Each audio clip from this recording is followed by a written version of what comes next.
Okay, sawa. Mchezo mwingine ni Cameroon dhidi ya Gabon. Vipi Cameroon hapo? Of course, hii ni dabi nyingine ambayo leo tunakwenda kuishuhudia ndani ya AFCON. Hii ni dabi ya ukanda wa kati mwa barani Afrika, kwa maana ukanda wa UNIFAC. Cameroon, Simba wasiofungika. Ukitaja Cameroon basi hapo bila shaka jina linalokuja ni Mbeumo. Brian Mbeumo, yes. Nyota kutoka pale viunga vya OT. Manchester United. Yeah, of course, amekuwa ni mshambuliaji mzuri ambaye anasumbua katika eneo la pembeni, lakini pia amekuwa akifanya mikimbio yenye faida kwenye timu yake.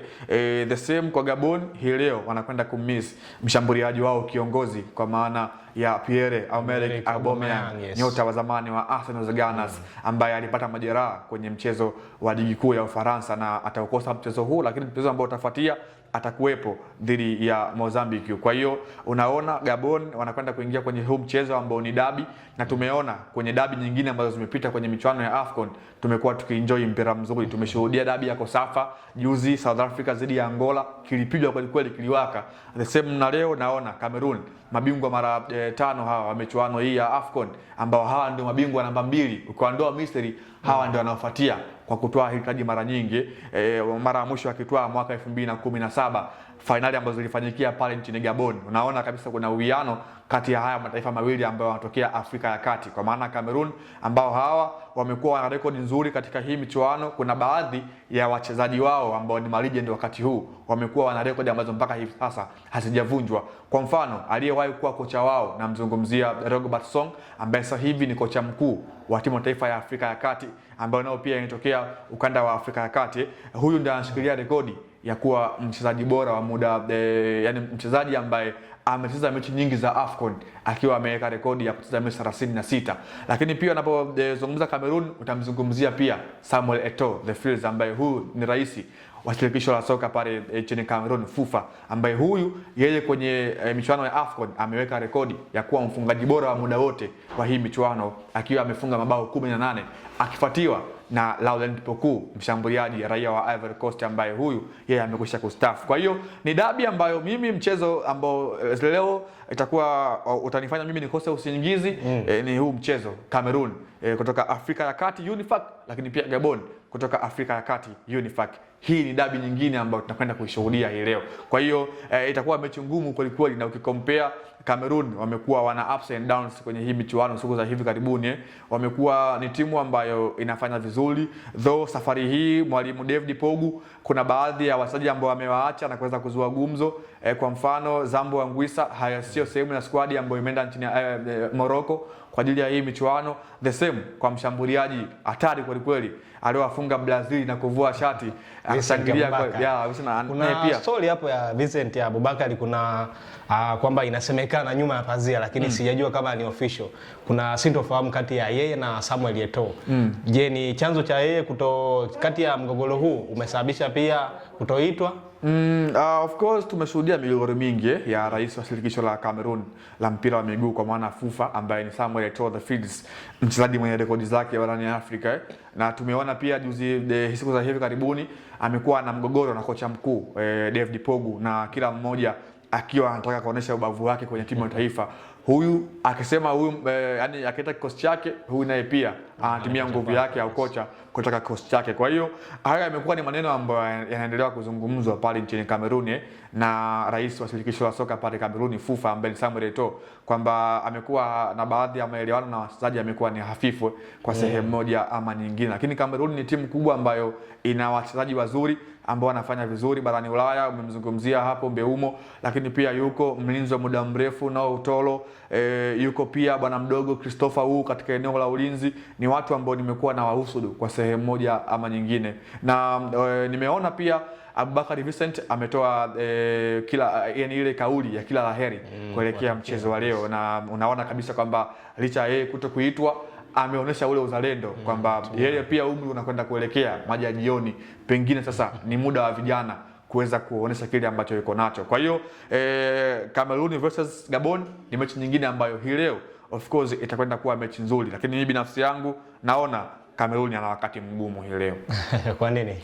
Gabon ni timu ambayo imekuwa haizungumzi sana, lakini ni timu ambayo of course imekuwa inafanya vizuri. Gaboni ni timu ambayo ni kama vile ambavyo tumewazungumza Sudani, ni mfupa mgumu kweli kweli, ambapo Cameroon nao pia kama nilivyozungumza wamekuwa wana ups and downs nyingi katika siku za hivi karibuni, though pia Cameroon kuwa miongoni mwa taifa ambalo litakwenda kuwakilisha barani Afrika katika michuano ya kombe la dunia mwakani huko katika bara la Amerika ya Kaskazini. Kwa hiyo pengine tunaweza tukashuhudia surprise katika mchezo huu wa Cameroon dhidi ya Gabon.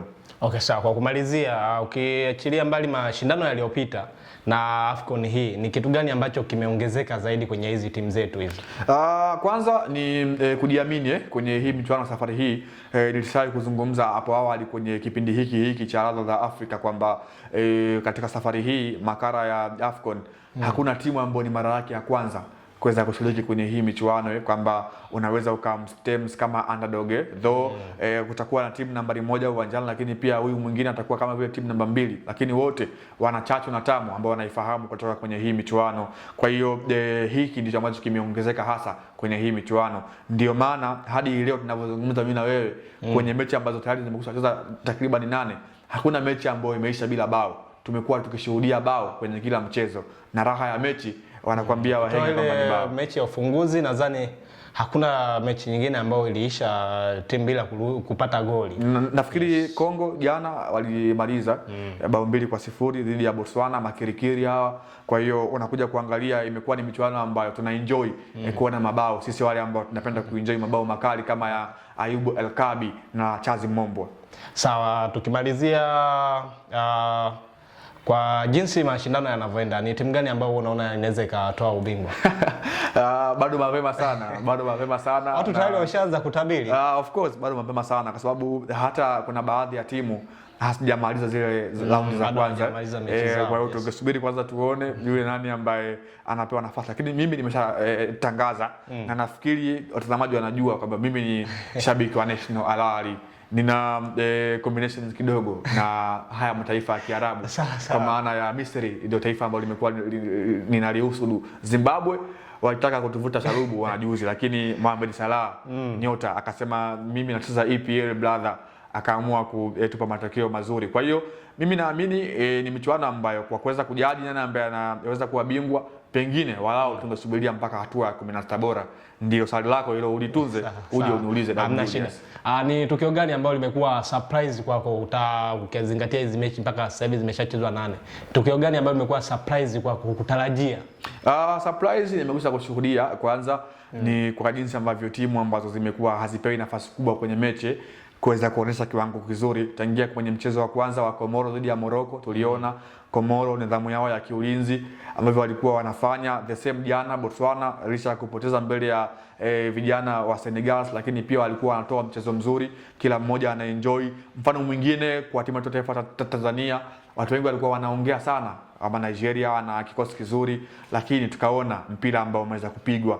The same hata kwa vijana ambao tulishuhudia jana Uganda, walikuwa wana mwendelezo mzuri. Kwa hiyo hiko ndicho ambacho kimefanya michuano iweze kuwa ya surprise na kitu ambacho kinaonekana kuwa kizuri mpaka hivi sasa katika hii michuano. Sawa, tutarajie kuendelea kuona surprise nyingi tu. Pengine na mimi pia nikwambie kitu kimoja. Wewe unaipa nafasi timu gani kuweza kuchukua ubingwa? Ubingwa kwa bingwa mtetezi. Ivory Coast. Yes. Shukrani sana. Asante.